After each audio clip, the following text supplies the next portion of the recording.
আমি রিপ্রেজেন্টেটিভ হিসেবে ঘাটাল লোকসভা কেন্দ্রের রিপ্রেজেন্টেটিভ হিসেবে ওনার সঙ্গে কথা বলেছি, আজকে ডিস্ট্রিক্ট মিটিংয়ে এসেছি এবং উনি সবাই সামনেও বললেন কি ঘাটাল মাস্টার প্ল্যানটা এই সরকার তো সেটা কমপ্লিট করবে, যেটা শুরু হয়েছে আগে সরকার। কেমন লাগলো মুখ্যমন্ত্রীকে? কেমন লাগলো মুখ্যমন্ত্রীকে? কেমন লাগলো? মুখ্যমন্ত্রী আমি কথা বলি, আমাকে তোমরা 2014 থেকেই দেখছো সাংসদ হিসেবে। আমি সারা জীবনই সৌজন্যের রাজনীতি করে এসেছি, এটা তো আজকে তো নতুন না। আজকে যদি লোকে বলে না দেব এখন পাল্টে গেছে, না দেব পাল্টায়নি। দেব সবসময় একটাই রাজনীতি করেছি, মানুষকে এক রাখার রাজনীতি করেছি, মানুষকে ভালোবাসা দেওয়ার রাজনীতি করেছি এবং যেই দলেরই থাকুক না কেন, যেই সমর্থকই থাকুক না কেন, তাকে আমি সম্মান দিয়েছি এবং আজ অবধি আমি আমার মঞ্চ থেকে কাউকে আক্রমণ করিনি, অপমান করিনি। আমি শুধু ভালোবাসার রাজনীতি করেছি এবং সেই রাজনীতি তো আজকেও করছি। আজকে আমি নতুন তো কিছু করছি না। আজকে যখন আমাকে জয় শ্রীরাম বলা হয়েছিল এরপর যখন তাকে তো গলায় জড়িয়েছিলাম, বা আমি এমন কোনো বক্তব্য রাখিনি বা এমন কোনো কাজ করিনি 2014 থেকে 2026 অবধি যেটা আমার দলের নাম খারাপ এবং আমার আজকে 2026-এ আমি এমন কোনো কাজ করিনি যারা আমাকে ভোট দিয়ে তারা এটা মনে হচ্ছে না ভুল লোককে ভোটটা দিয়েছি। আমি তাদের তো হকের জন্য লড়াই করছি, আজকেও তার জন্যই এসেছি।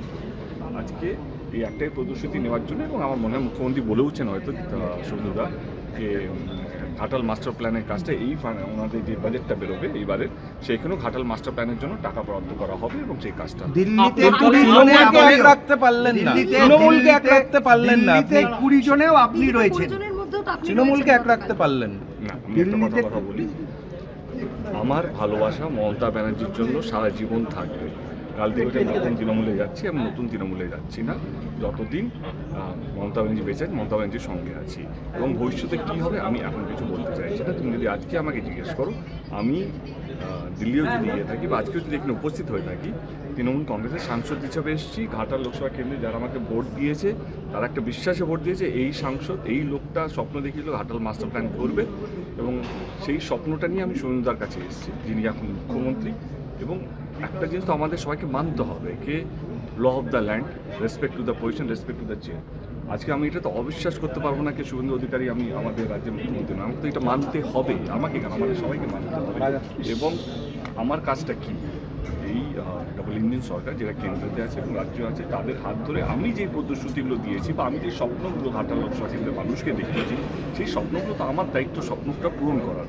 এবং আমার পুরো বিশ্বাস এই রাজ্য সরকার এবং শুভেন্দুদা এবং কেন্দ্র সরকার এই যে উদ্যোগটা নিয়েছে ঘাটাল মাস্টার প্ল্যানটা, এটা কোথাও যেন যেই টার্মটা আমরা সেট করি 2029-এর আগে, আমার আজকেও কথা হলো যে সেই টেনিয়রের মধ্যেই শেষ করা। আপনি দিদির ভাই, আপনাকে মমতা বন্দ্যোপাধ্যায় স্নেহ করেন, যে কোনো সময় দেব করেন।